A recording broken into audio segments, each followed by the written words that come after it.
दोस्तों, अगर आप 40 की उम्र के बाद घुटने के दर्द, सुबह की स्टिफनेस या फिर चलने में डिस्कम्फर्ट महसूस कर रहे हैं, तो एक बात आज बहुत ही क्लियर समझ लीजिए।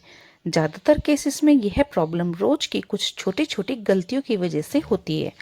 यह वो गलतियां हैं जो जाने अनजाने में हमारे बोन्स और हमारे जॉइंट को अंदर ही अंदर नुकसान पहुंचाती रहती है और हमें पता भी नहीं चलता। आज की इस वीडियो में मैं ऐसे 7 डेली मिस्टेक आपको बताऊंगी जो बहुत ही ज़्यादा कॉमन है, जो जॉइंट्स को अंदर ही अंदर वीक करते रहते हैं। और हर एक गलती के साथ मैं आपको यह भी बताऊंगी कि उस गलती को सही करने का क्या तरीका होना चाहिए, यानी आप उसको कैसे सुधार सकते हैं। तो चलिए बिना किसी देरी की शुरुआत करते हैं। सबसे पहली कॉमन मिस्टेक से होती है, पहली गलती है जॉइंट पेन को सिर्फ हड्डियों की प्रॉब्लम समझ लेना। जी हाँ दोस्तों, हम लोग अक्सर जॉइंट पेन के लिए सिर्फ बोन्स को रेस्पॉन्सिबल मानते हैं। सोचते हैं कि सिर्फ हड्डियां की कमजोरी से ही ऐसा होता है।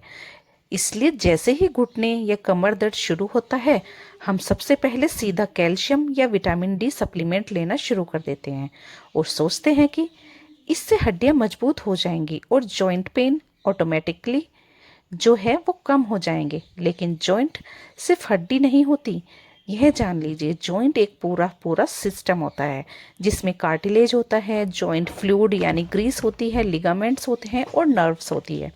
इवन ब्लड सर्कुलेशन भी होता है।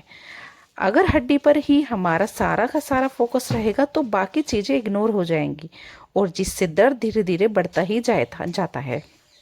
इसलिए कई लोग यह बोलते हैं कि डॉक्टर, कैल्शियम तो चल रहा है, मेरा विटामिन डी भी चल रहा है, पर फिर भी दर्द कम नहीं हो रहा है। जानते हैं क्यों? क्योंकि प्रॉब्लम बोन्स से आगे जा चुकी है। अगर आप बोन्स के लिए कैल्शियम को ले रहे हैं तो साथ में ये 3 चीजें आप जरूर ऐड कीजिएगा। पहली चीज है लुब्रिकेशन। लुब्रिकेशन के लिए रोजाना 1 चम्मच देसी घी खाने के साथ साथ आपको लेना है। यह आपके जॉइंट को स्मूथ रखता है, स्टिफनेस को कम करता है। दूसरा, सर्कुलेशन के लिए रोजाना सुबह खाली पेट लहसुन की 1-2 कली लेना शुरू कर दीजिए ताकि खून पतला हो सके, जॉइंट और नर्व्स तक ठीक से पहुंच सके।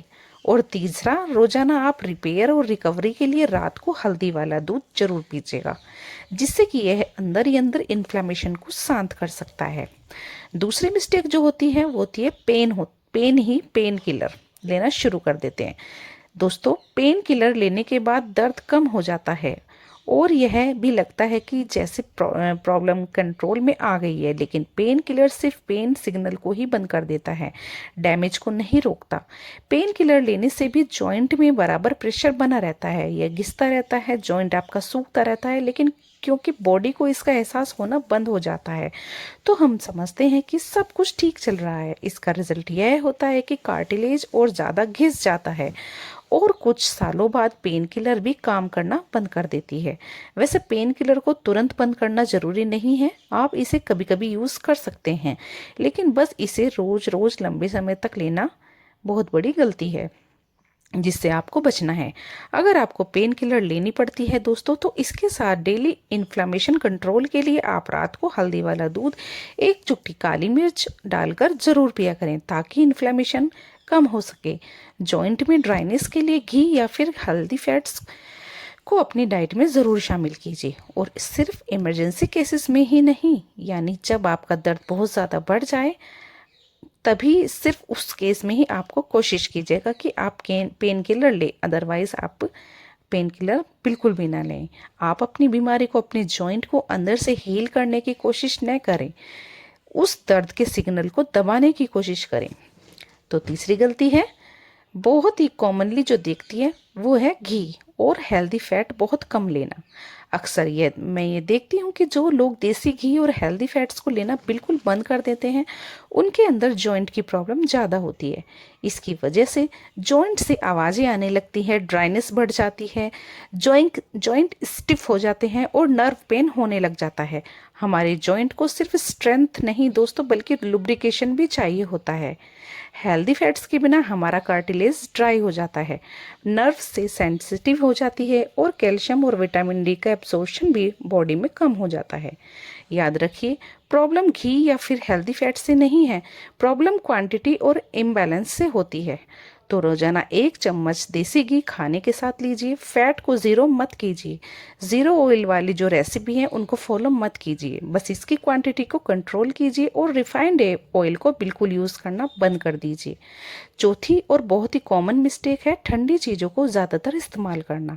अगर आप फ्रिज का पानी ज़्यादा पीते हैं, रात को दही खाते हैं, कोल्ड ड्रिंक्स को खूब पीते हैं, मज़े लेते हैं खूब कोल्ड ड्रिंक के, तो यह जान लीजिए कि यह जॉइंट के लिए ठीक नहीं होता। आयुर्वेद के हिसाब से ठंडी तासीर वाली चीज़ें जोड़ों में दर्द और स्टिफनेस को ज़्यादा पैदा करती हैं। आपने भी नोटिस किया होगा दोस्तों कि सुबह के टाइम में, सर्दियों के टाइम में जॉइंट पेन बढ़ जाता है। इसकी वजह यही है कि सर्दी जो है वो जॉइंट के लिए सुटेबल नहीं होती है। तो सुबह में हमेशा आप नॉर्मल या हल्का गर्म पानी पीने से शुरुआत करें। रात को ठंडी चीज़ों से परहेज करें और सर्दी के मौसम में आप अपने जोड़ों को गर्म और कवर्ड करके रखें ताकि उनके अंदर सर्कुलेशन प्रॉपरली हो सके और दर्द की वजह से आपको कोई दिक्कत ना पहुंचे। तो दोस्तों, पांचवी गलती जो होती है वो है रात को देर से और हैवी फूड को खाना। रात के टाइम पे हमारा जो डाइजेशन है वो नेचुरली स्लो हो जाता है।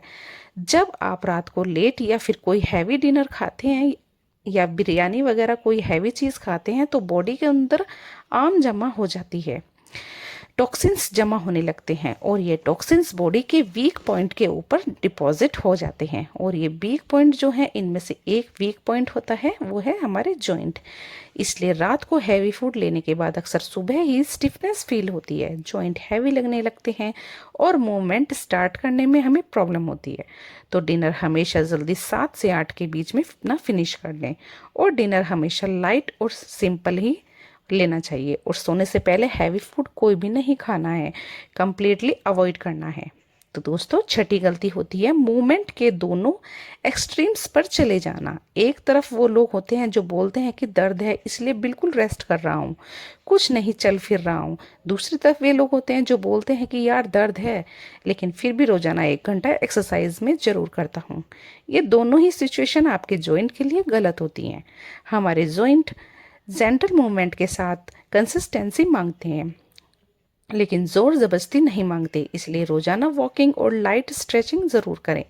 दर्द ज़्यादा हो तो रेस्ट भी करें और सेंसिटिव से ज़्यादा इस बात का ध्यान रखें कि आप कंसिस्टेंस हैं, क्योंकि कंसिस्टेंसी से अगर आप हल्की फुल्की एक्सरसाइज भी करेंगे तो आपको ज़्यादा फायदा मिलेगा, लेकिन इंसेंसिटीज के चक्कर में अगर आप ज़्यादा एक्सरसाइज कर लेंगे तो दर्द के टाइम भी करेंगे तो इंजरी का खतरा भी हो सकता है। और बीच बीच में अगर आपकी कंसिस्टेंसी टूटेगी तो उसका फायदा भी आपको नहीं मिल पाएगा।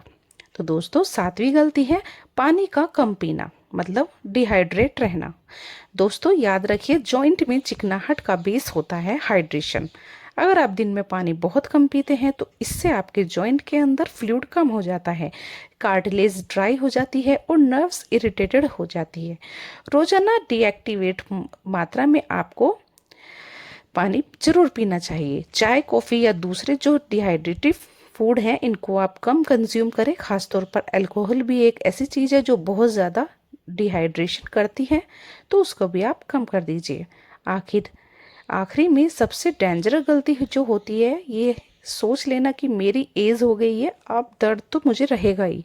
दोस्तों, अगर आप ऐसा सोचते हैं तो याद रखिएगा, एज बढ़ना तो नेचुरल है लेकिन पेन को एक्सप्लॉट करना बिल्कुल भी नेचुरल नहीं है। जब हम अपनी बॉडी के सिग्नल को सुनना बंद कर देते हैं तो बॉडी के अंदर चलने वाला जो डैमेज है और ज़्यादा बढ़ जाता है, जिससे अल्टीमेटली नुकसान हमारा ही होता है। तो यह सोच लेना, यह मान लेना कि अब तो ऐसा ही रहेगा, यह गलती है। इसको सुधारने के लिए आप जो भी कर सकते हैं वह करना आज से ही स्टार्ट कर दीजिए ताकि आपकी प्रॉब्लम जो है वो कम हो जाए।